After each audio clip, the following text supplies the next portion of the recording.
In Between-isode, today we hear from Doug Pohl, Justina Lehman, and Dr. Amy Scanlon.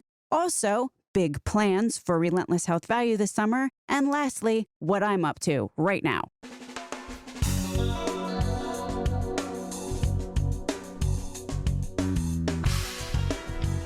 American healthcare entrepreneurs and executives you want to know. Talking. Relentlessly seeking value. Thanks for joining me as we kick off the summer season. Here's what we're going to talk about today in our 10-ish minute conversation, keeping it short and sweet. First up, we got 3 super interesting voice messages left by your fellow members of the Relentless tribe that I wanted to share with you. Next up, I will cover plans for the summer because this summer we have plans. And then after that, just wanted to chat a little bit about what I am up to right now. Okay, agenda item 1. So, episode 399 and 400 of Relentless Health Value were me sharing my manifesto, as it were. At the end of the show, I said that if you have a manifesto of your own, to share it by going to relentlesshealthvalue.com and hitting the orange Leave a Voicemail button. Doug Pohl, CEO of Health Tech Content, did so, and here is what he had to say. My name is Doug Pohl. I'm the founder and CEO of Health Tech Content, and I'm pretty frustrated by the lack of progress toward making the improvements we need for healthcare. So I put this out there to sort of be a bat signal for anyone else who feels the same way I do, but to also hold myself accountable to be congruent outwardly with how I feel inwardly. No longer will I accept healthcare's prioritization of the bottom line. No more will I ignore the flagrant victimization of our society.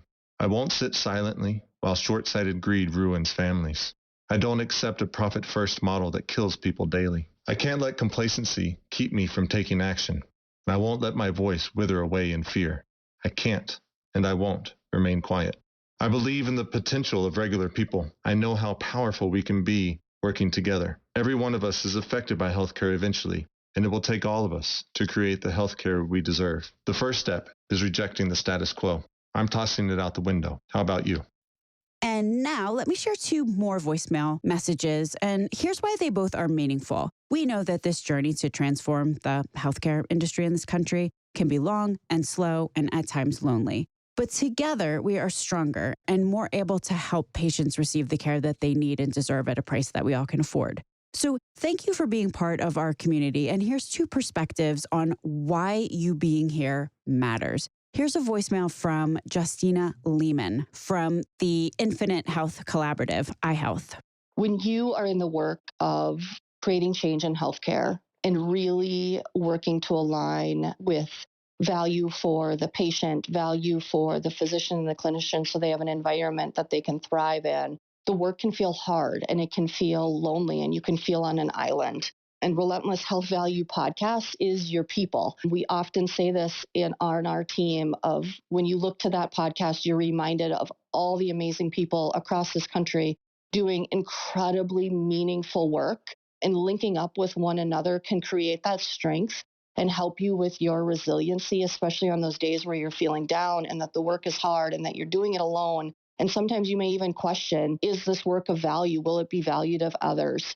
The Relentless Health Value podcast, Stacy, all of her guests have really been those people for us. Not uncommon for us to share podcasts amongst each other during the work of reminding each other of the people out there doing great things. So incredibly grateful for what Stacy's built and for all the guests that have been on her show and the value it's adding and the support it's giving to those of us who are out in the trenches trying to make this happen. So thank you, Stacy. And here's a message from Dr. Amy Scanlon, who was also a guest on episode 402. Hi, Stacy. It's Amy Scanlon. Wanted to say thank you for your latest episode. It's so helpful to be reminded that even though we're making little steps, we are making progress and we're part of a greater movement. Thanks so much for the inspiration and for always doing the good work.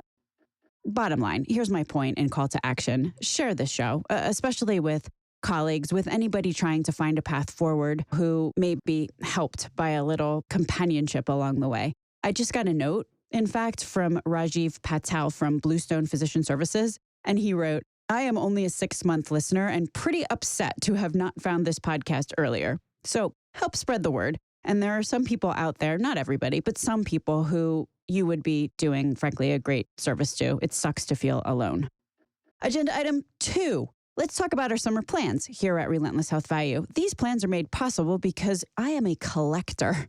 I grew up in Pennsylvania Dutch country. What can I say? We don't throw things away. We get a recycled jar and start throwing, old keys into it until it's like a magic trick, really. Suddenly, we have a collection of old keys. You know you're a collector when you have to buy a Brother P-Touch label maker because you have so many collections, you require fancy labels to keep track of them all. Here's why this is relevant to you. Over the past year or so, I started collecting the sound bites that we had to cut from our episodes. I'm not talking about bloopers. I'm talking about really good insights and information, but on a topic that maybe was slightly off topic from the main thrust of the episode, or sometimes just a little too long. I try to keep our shows around the 32-ish minute mark because, you people are busy. At a certain point, though, I realized I had maybe half a dozen of these 5 to 10 minute clips. So that's what we're doing this summer. We're going to play a drawer of, I'll call them summer shorts. Get it? Summer shorts. These shorts are all with previous guests, and each short shares 1 or 2 very concise insights. I have about 7 shorts in this drawer, so this will take us through most of the summer. There will be an episode or 2 sprinkled in. We have one on deck from Larry Bauer, who goes through some really heartwarming bright spots in the delivery of healthcare, and another one from Dan Serino talking about CKD from a financial modeling standpoint. We'll see how it goes. Feedback is welcome. Speaking of bloopers, though, after 400 or whatever shows, I have to say I'm very blasé about bloopers, as you will discover if you ask me about them, which many people do. I've heard them all what feels like 1,000 times each. The ambulances, the helicopters, the lawn guys, the kids screaming about not wanting to give their germs to the dog. Come to think of it, I should have saved that one. Squirrels in the mini blinds, dogs barking, obviously, the cat on the keyboard, the ice machine, the doorbells, things beeping, an occasional rooster.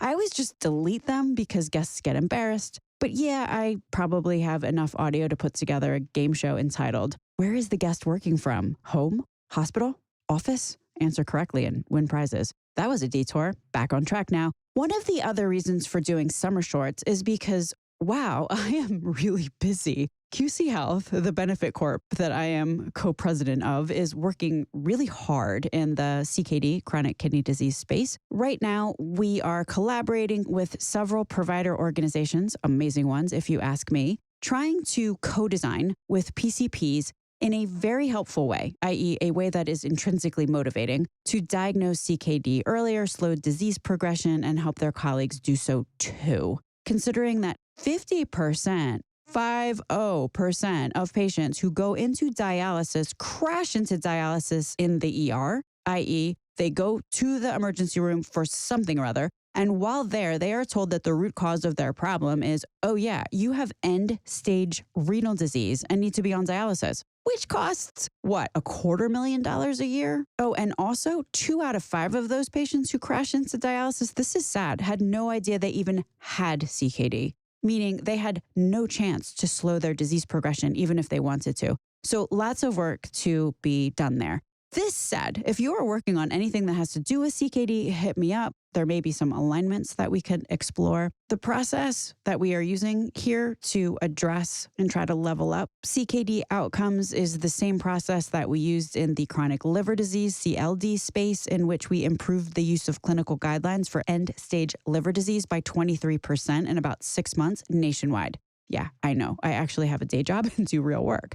Now, I will say that if you have a drug in the CKD space or a device, or you are an ESRD value-based provider, call me kind of quick. It's humbling and nice validation, the number of folks who are interested in working with us, but we don't want to bite off more than we can chew. Moving on, here's some great news about me. Thanks so much to the Validation Institute for awarding me Healthcare Influencer of the Year. That was a really cool surprise, and I am looking forward to picking up the award in DC at Think 360. So that happened. I'm also looking forward to giving the keynote at the Pittsburgh Business Group on Health Symposium in September. Please come and see me there. I would love to meet you. My name is Stacey Richter, and thanks so much to Aventria Health Group for all the help and support I get from our great team. And thank you so much to you for listening.